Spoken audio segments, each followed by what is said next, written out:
to our second panel of the day. How are y'all doing? Good. Well, our second panel is very special. We have the Teen Titans panel, and you'll be able to ask a few questions to some of your favorites. So are you ready to meet them? Yeah! Awesome. Everyone please give a big Houston welcome to Khary, Payton.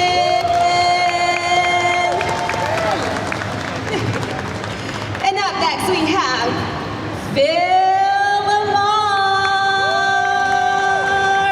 LaMarr, ladies and gentlemen. Welcome. Look at him. We have Here, you take this one. Ooh, I love that. Look at that.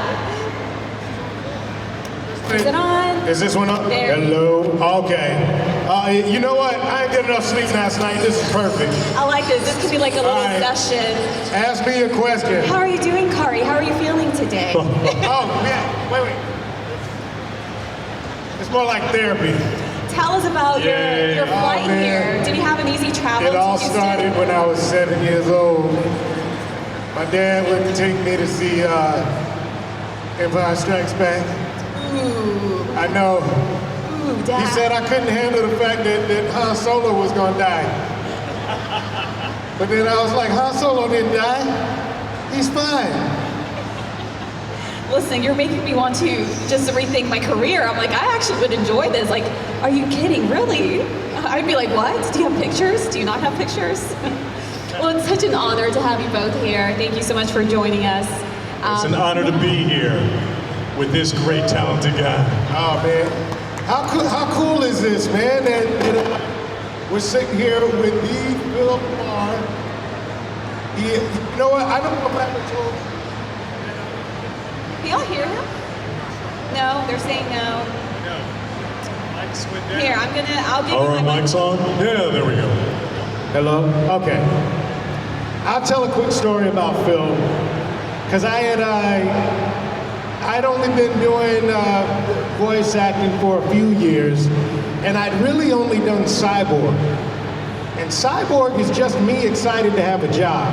I wasn't changing my voice. It was just like, really? I get to do this? You gonna pay me? That's crazy. It was like, that wasn't, too far off of my own voice. And then I got Young Justice. And I was in the booth doing Aqualad on Young Justice. And you were amazing! Thank you. And by the way, Phil did about 17 different voices on Young Justice, as he does. But I can't remember what voice it was that they asked me to do. And I was a little nervous about, because I was doing Cyborg, I was doing Aqualad. Those were pretty different. And I was like, oh, you want me to do something else? What do I do? And Phil could see that I was like, in my head trying to come up with another voice. And he was so cool. He said, he just whispered to me. He said, little changes mean a lot. Little changes mean a lot. And I made little changes in my voice rather than try to, I feel like when you start voice acting, you're like, okay, you can talk like yourself, or you can talk like you're from New York, or you can talk like you're from way down south, or you know what I mean? And you got to do these big kind of crazy changes, and sometimes it's just a change in attitude. A change in the way that you hold yourself, and I'm not gonna pay him any money, but he definitely got me a few more jobs from thinking differently. So thank you, Phil. Thank you for that. Thank you, Khary. I'm so proud of you. Well, I mean, as somebody who was growing up as a great big comic book nerd, I mean, I got a Teen Titan comic book almost as old as me. And the Teen Titan comic where they created Cyborg. Created by George Perez and Marv Wolfman, who are amazing. And you made me love some comic book characters better than I did on paper. Thank you. That's awesome. Yeah. Yeah. Cyborg he was amazing in the comics, but he wasn't happy. He was always pretty disillusioned, and I think that was the thing that we changed in the Teen Titans, the animated series, is that he sometimes was sad about the fact that he wasn't a regular teen, but when he was able to like cut loose and show what he could do, there was a joy about it. And I think that's something that we gave to the character, and we're hoping that people would learn about it. But oh, okay, I'm sorry. I'm just like I have so many questions. I'm intrigued. I'm like, Khary, Phil, you said this, you said that. I'm losing it. But first of all, I guess I'll start off with you mentioned, Khary, how you were a little bit in your head, and that's so refreshing to hear because. I mean, I think we all get in our heads at some point doing whatever it is, and you know the nerves kick in, whatnot. But to hear that you had someone, you had Phil, who was there to help you, you know, there's room for everyone, right? So that's so refreshing to hear as well. That you're like, let me help him out, and I applaud you for that. I applaud you for being so honest with us and telling us that. And then you're talking comics, and like, you must be like, that's so cool that you are here and. You're also here as a fan, but you have so much work under your belt. That must be a really cool feeling. Well, thank you guys so much for sharing It's that. good to do nerd work. yeah. You know, one of the cool things about acting can be a very competitive business, and you might think that, you know, you walk into the same room to audition, it's the same people in there all the time when we used to go in and audition and see people. And I don't know about, the thing about being a black actor, especially in Hollywood, is that after a certain point, it's the same 25 dudes you see. You know, once they figured out that your age group is in there, and you know that one of these guys is going to get this part, and you would think that it would be competitive, but to me it was always like, hey boy, what's up? It's like, you know, oh man, I ain't seen you in a while, and you know, and I love there was a camaraderie about being in the audition room, and I felt like with like Phil LaMarr and Kevin Michael Richardson, that they were really my big brothers, you know, who are always so encouraging. And I love that, because usually it was only one of us that was gonna be on the show. They got room for one black dude apiece, you know, and so just to know that it was never that adversarial, that it was there was always about love, and it was like, whose flavor do they want, you know? And I love that about our community, you know, that it was never adversarial. It was always a brotherly love, you know. I was told the mic works, maybe not. Yes, can you all hear me? Yeah. Yeah, a little? No? So, okay. So, we have to talk Teen Titans because it's so, I mean, you were asking me, what is the panel? What is the panel? So, what do you think it is about it that makes it so special and that people still talk about it, watch it, and even tell their kids about it? You know what? I think I mean, I'm surprised it looked like we got a couple of teens in this Teen Titan panel. yeah, I know, right? Y'all are Titans! Finally, some teens in the Titans panel. Yeah, no, well, yeah, I've been a teen for 25 years. It's like the only gray-headed teenager out here, but you know, I'm doing what I can. I think the thing about Teen Titans is that these 5 individuals are, we cast such ridiculously talented people. And because when you started off with Teen Titans in the beginning, it was a little more serious. It would get silly at times, but it was more serious. And but all of those guys, Scott Menville, Tara Strong, Hendon Walsh, Greg Cipes, they could do it all. They could get serious. They they could really delve into your heart, and then they could be as silly as you could possibly be, and being able to play all of those different sides. I think each one of them being so different and yet familiar. I love that they were all a different color. They were like, it was like, even Robin, you didn't know what color he was. Like Glenn Murakami would always say, you don't know that kid's not Asian. You can't tell. He could be, you know, which I think is kind of interesting because Grayson in Invincible is half Asian, and his name Grayson, and then and of course Robin from Teen Titans.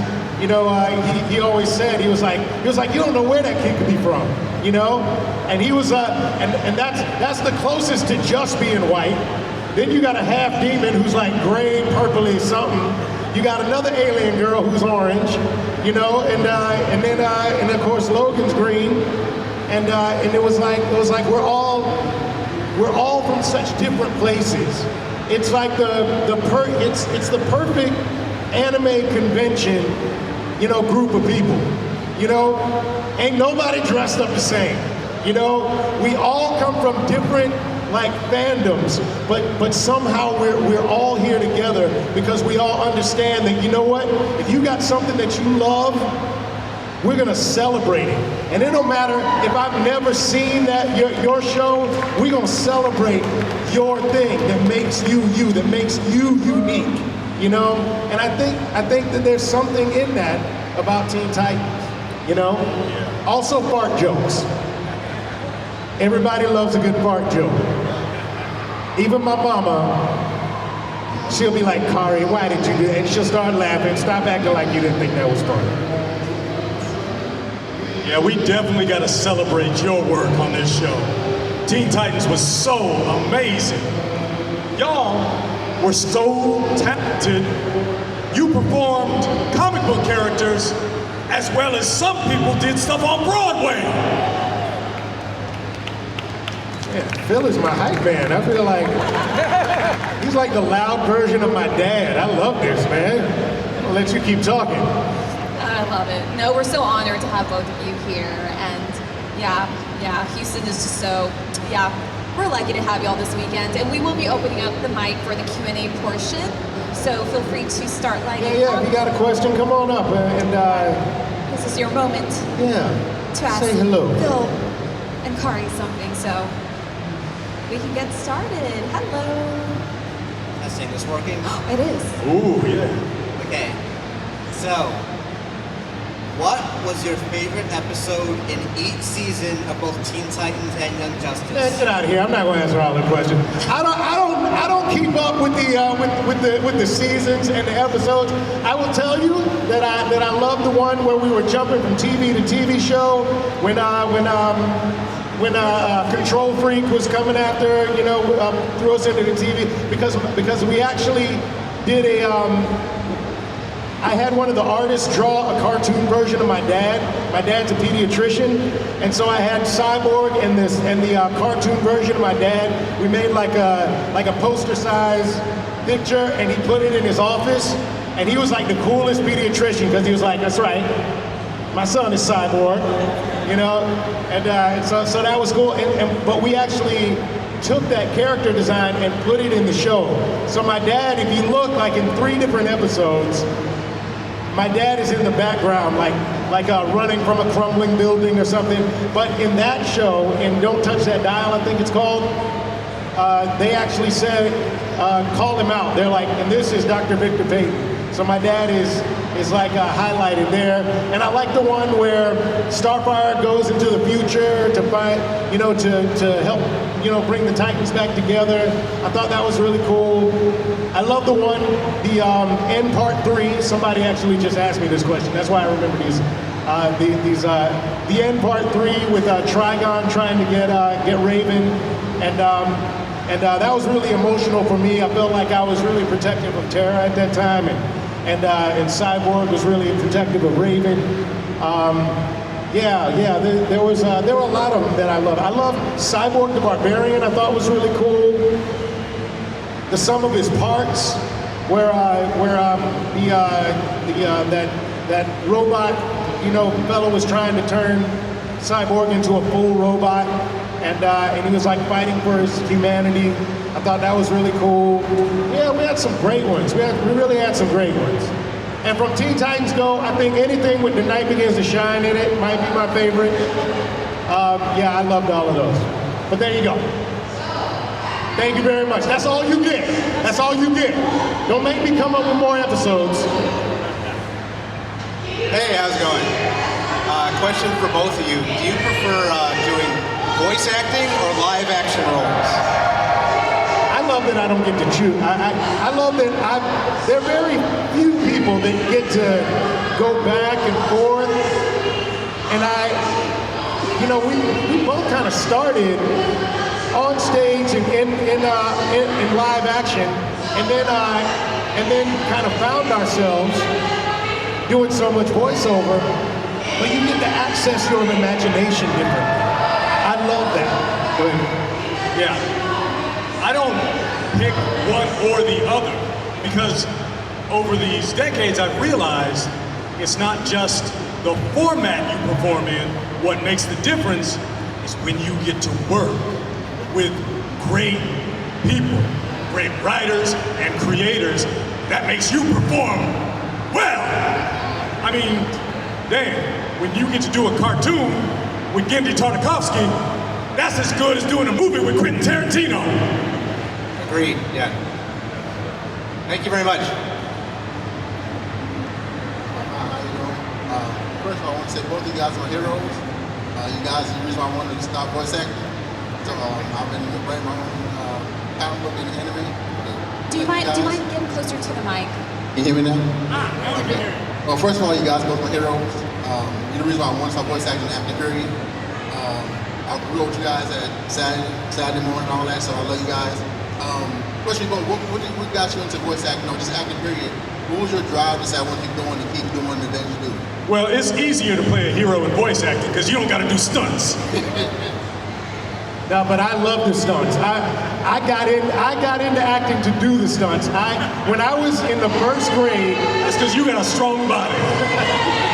no, when I got into the first time I knew I wanted to be an actor, I saw in the first grade like a community college version of Cyrano de Bergerac, and he just. He was the swashbuckling sword fighting. He was the quickest wit. I just remember watching this guy on stage and thinking, I want to be that guy. And the first movie I did in LA, actually I flew to Europe to shoot this movie, and they had this stunt guy who they were gonna put him on wires and fly him over these cars because I got bit by a vampire and became I injected myself with vampire blood to become a vampire. And and they had my stunt person over there, and I was like, you sit down. I was like, you already get paid, you sit down. I was like, you don't get to have my fun.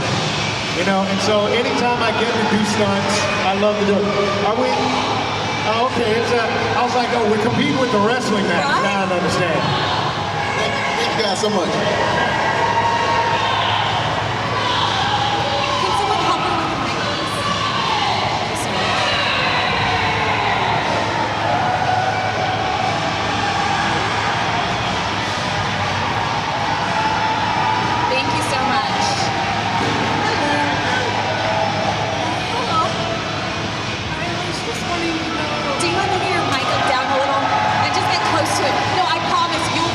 Great, because we can't hear you.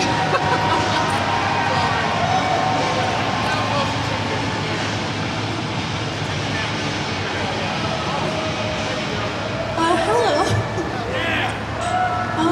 I was just wondering if Beast Boy and Cyborg's friendship was as comforting for you as it was for me growing up.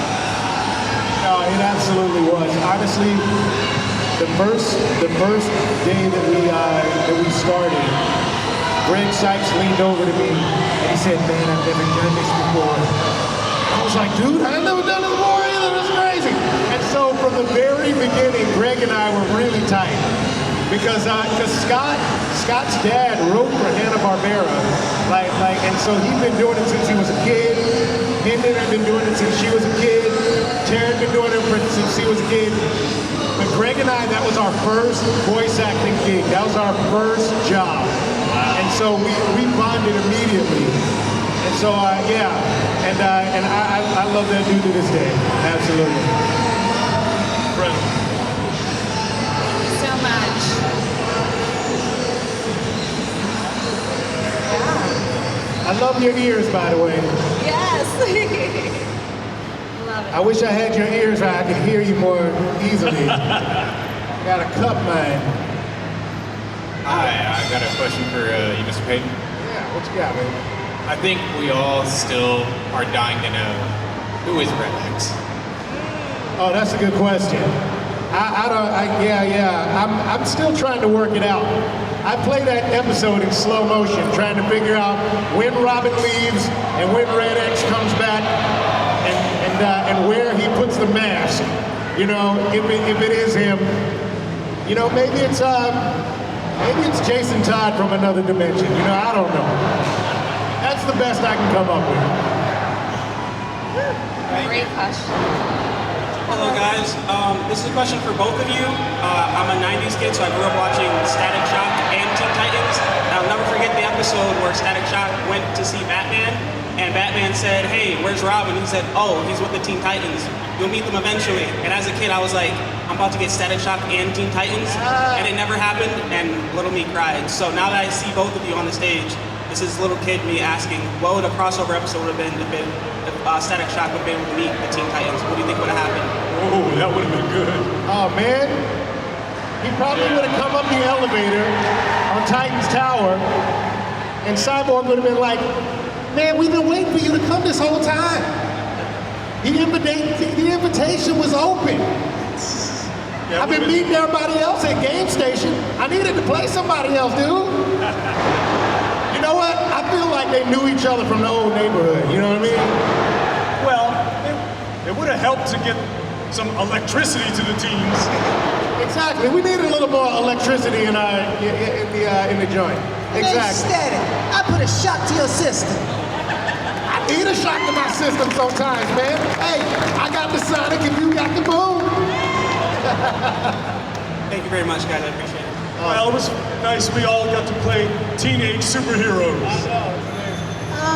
I just wanted to know, what are you guys' favorite characters that's not the character that you were? Mine growing up was, my favorite characters growing up were Spider-Man, first of all. You know, bar none, favorite superhero ever. And then, but I was a Marvel kid, so I was like Spider-Man, Moon Knight, Angel from the X-Men. I just always wanted to have wings sprout out of my back. I'm still mad. Every once in a while, I'm like, come on, get there. You know, and then when he became Archangel, with all the tattoos, I was like, oh, hey, I can get with this. Bishop, of course, Black Panther. But yeah, those were my favorites. Yeah, my favorite character was Batman in comics, on TV.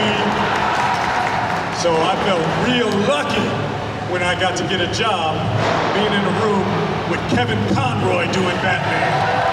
Because his Batman sounded so great. It sounded as great as Neal Adams' art made the comic Batman. That's why one time at a Comic-Con I had to make sure to introduce them to each other. Y'all both cool Batman makers! It's so cool, yeah, because Kevin was such a calm, so, you know, like beautifully just just to sit with him, he just calmed you down, and it was such a different feeling from the Batman that he played, you know? Well, and sadly, maybe it's the fact that we've lost both of those incredible legends. Yeah. It's why we don't get no good Batman movies no more. I was wondering, out of Teen Titans and Teen Titans Go, which one do you both think is better? Oh, you know what? Here, let's put it this way. Teen Titans is like sober me, and Teen Titans Go is drunk me. And I don't ever want to be like, not have drunk me. Drunk me is too much fun. So you gotta have a little bit of both, you know? You just, I always say that Teen Titans is like the job that you that heartfelt job that you learn to bond with your friends over. And then Teen Titans Go is when you meet those, you have a reunion with those same people at a bar, and it just gets a little crazy. Yeah. But you know, I wouldn't want to have one over the other. You know, they both have their place in my life. Yeah. Yeah, y'all were amazing at both. Although I felt like you were even funnier in Teen Titans Go. No, they let us go off the rails. They let us go off the rails. This question is for Mr. Payton. In the movie Teen Titans Go versus Teen Titans... Sorry, to make it closer to you. This question is for Mr. Payton. In the movie Teen Titans Go versus Teen Titans, how did you handle voicing all the cyborgs? You know what? It was so much fun. It was so much fun to make that much fun of all the different sides. It's really just different sides of myself, you know. So it's, you know, because I'm a father. I got 4 kids, you know. So Cyborg sometimes gets very serious, and then sometimes Cyborg is very silly. So it's really all just sides of myself, and I just get to play and paint with my voice in different ways. It was a lot easier than you would. I find it harder to do something like having an argument with Aqualad and Black Lightning, you know, but different parts of Cyborg, that was actually pretty easy. And I was told we have about 10 minutes, so we'll try to keep this rapid fire style. Yeah, first I would just want to thank y'all for letting us come up here and talk to y'all, but my question was there ever a specific role or line where you thought this may be too difficult? I'm not sure if I could do it, do the role, or do the roles come out pretty smoothly?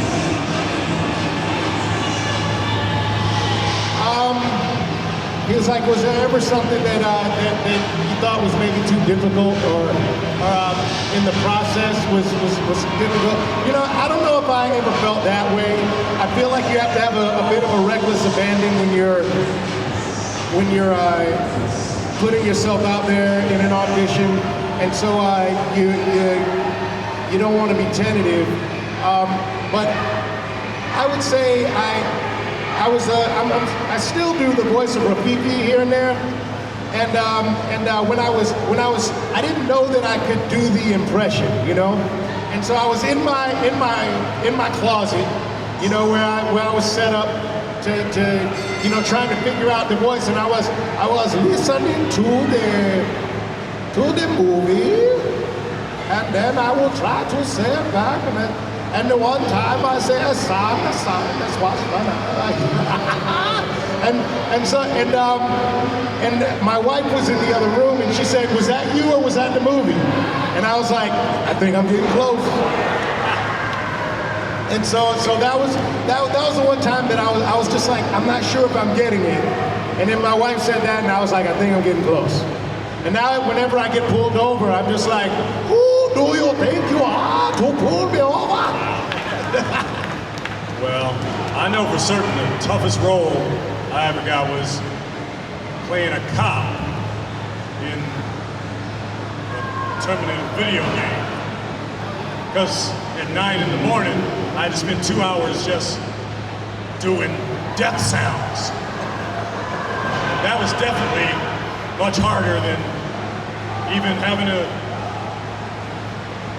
voice match Chris Rock in a cartoon where they decided they couldn't afford him to keep doing the That's funny. This isn't a question, but Robert Pattinson's Batman is underrated. I think he did a pretty good job. Yeah, absolutely, absolutely.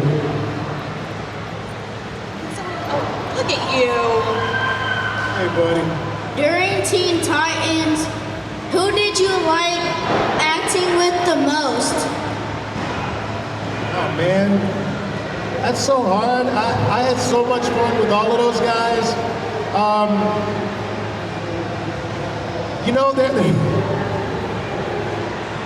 Of the guest stars that we had on, my favorite voice actor to have in the room with me, out of everybody, is D. Bradley Baker. He played all of the monsters in Teen Titans, and he'd play a plasma monster, and then they'd be like, okay, now D, play a rock monster. And somehow the plasma monster and the rock monster sounded totally different, and it just blew my mind how he could take these different fictional characters and not ever say a word and somehow sound just right for the parts. There's also a guy in Teen Titans Go. We had the Doom Patrol on. And he played Robot Man. His name's Flooper, I think his name. He's this German guy. He's a very German guy, and he's just very much like, I have so much fun. And I had so much fun playing, because Robot Man and Cyborg ended up being best friends, and Beast Boy got jealous. And so, but I just thought it was so much fun playing with him, just because he was so happy all the time. So yeah, that was fun. Oh, I was so happy to finally get to be part of Teen Titans. I've been worshiping y'all, but to get in a room with these incredible, talented, nice, and good-looking actors, that was such a pleasure. That was as good as starting my cartoon career in a room with Billy West and Maurice LaMarr. He was slumming when it came to us. He finally came down to the kids' room to play with the kids. Hi, a question for Khary. Do you feel from the original Teen Titans show that it had a hand in introducing anime to the new generation? Oh, absolutely. I think that it did a great job of kind of walking the line.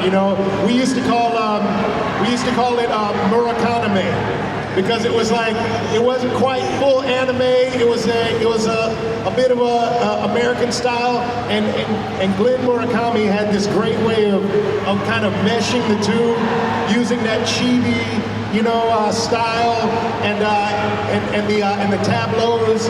He did so much of work on like Batman the Animated Series and Justice League that he was able to kind of mesh it. And I absolutely think that Glenn Murakami did a great job of introducing.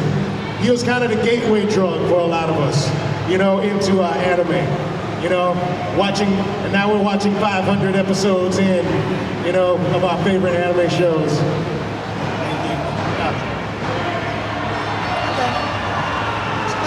Hello. This question is for both of you. You're both very musically talented. I enjoy listening to you sing, especially you. I have all of your songs on a playlist on my phone. I love it. I do. I was wondering if you've done anything outside of voice acting with your musical skills and your musical talent, especially you, because you're like more into funk. You have a funky voice. Yeah, I actually did a lot of musical theater before which is funny because every time I got cast to do musical theater, I was like, I hope they don't realize that I actually can't sing. They're like, the note is here, Khary. And I was like, well, I'll get there. I don't know. I grew up like singing in a church. And they were like, just sing dirty. Just sing hard and sing dirty. So I wasn't so much worried about the note, but I'm always happy to be able to sing. And I love that I even brought my guitar in a few times to play on some of the songs on Teen Titans. So yeah, I really enjoy it. I enjoy it. I wish I could do more. And kudos on that Raven. I see we got a few Ravens here today. Looking amazing. What you got, Roland?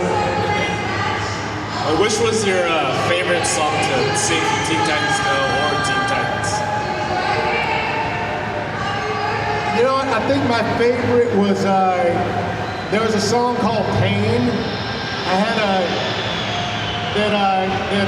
I got a torture bot from Brother Blood, I think, and I was like this poor torture bot, you know, he's gonna be orphaned and homeless. So I brought him home, but he started torturing everybody, and they made me kick him out. And I sang this. I can't sing it now. I'm trying to, you know, compete with the wrestlers, but I brought my guitar, and so I wrote the music for that for that song, and that was the first time that I actually played, you know, guitar and sang on a track. So that was pretty cool. Yeah.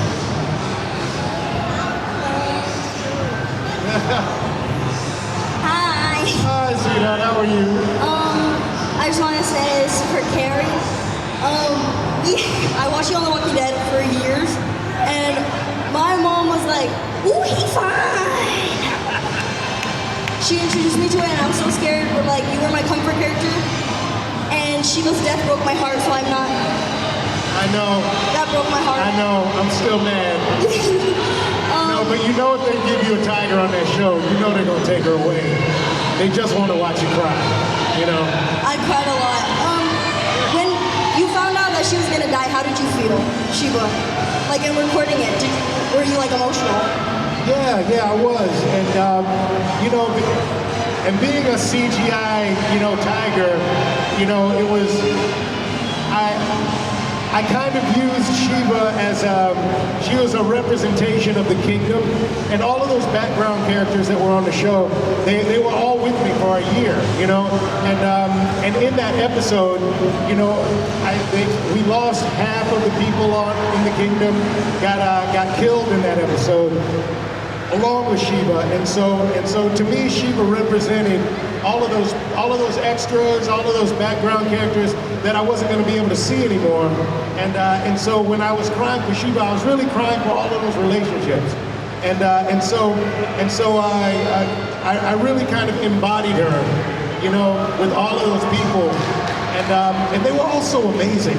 A lot of times when you're doing a show like that, people get so excited to be in the background. They just want to get their face in there so that grandma will see them in the show.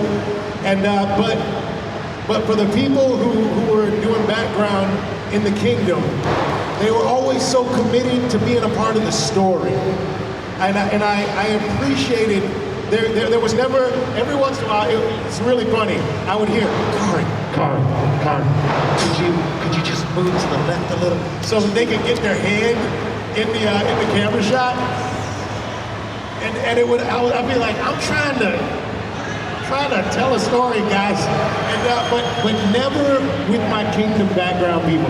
They never did that. They were always committed to telling the story that they were in. And it was such a beautiful community. I really feel like you felt like there was a kinship and there was a love in the kingdom that came from every background person there.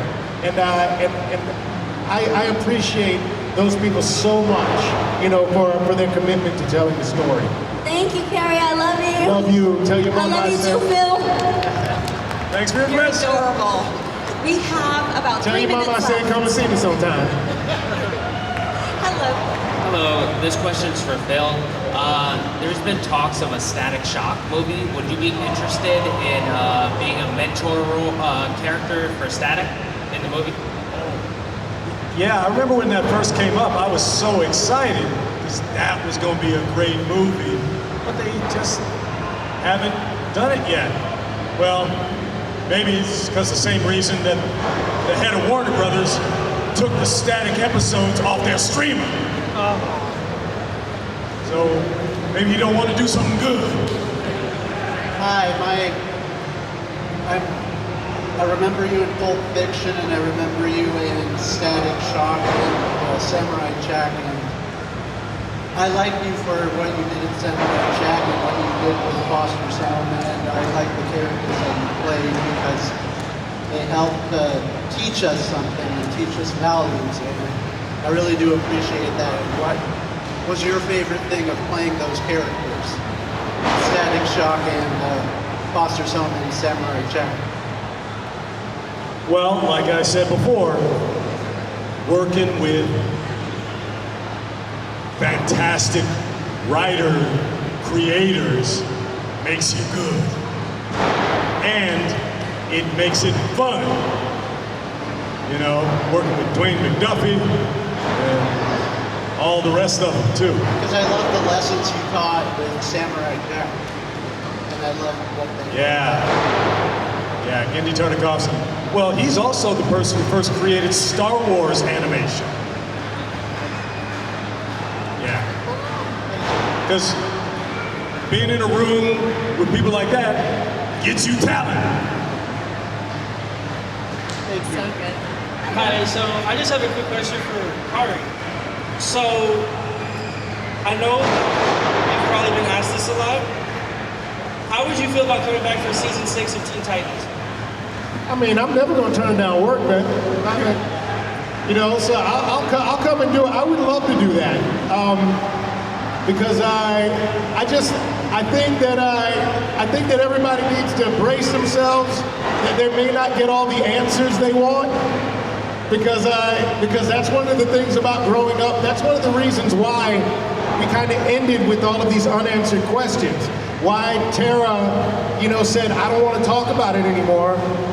I'm moving on. And because the show got canceled and we wanted another season, we said, what do we learn from this?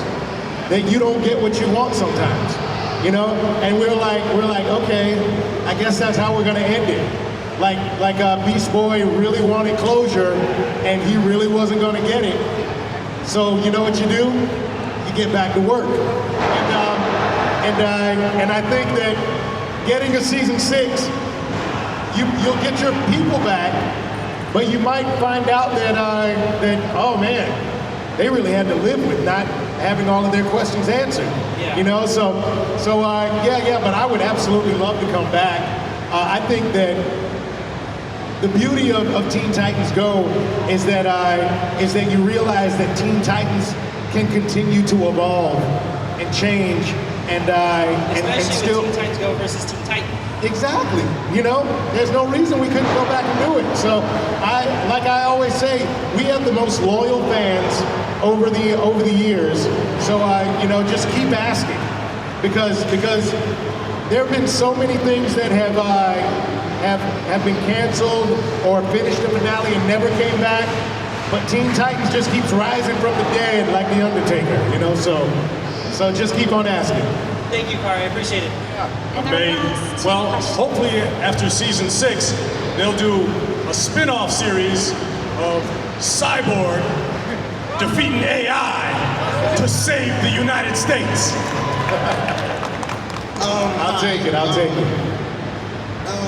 you like to have another Teen Titans movie? And if you would like to have another one, who would you want to be like a special hero to help you guys?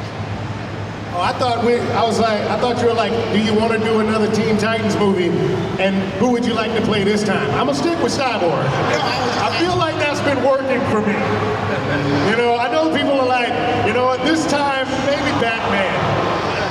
But no, I'm gonna stick with Cyborg.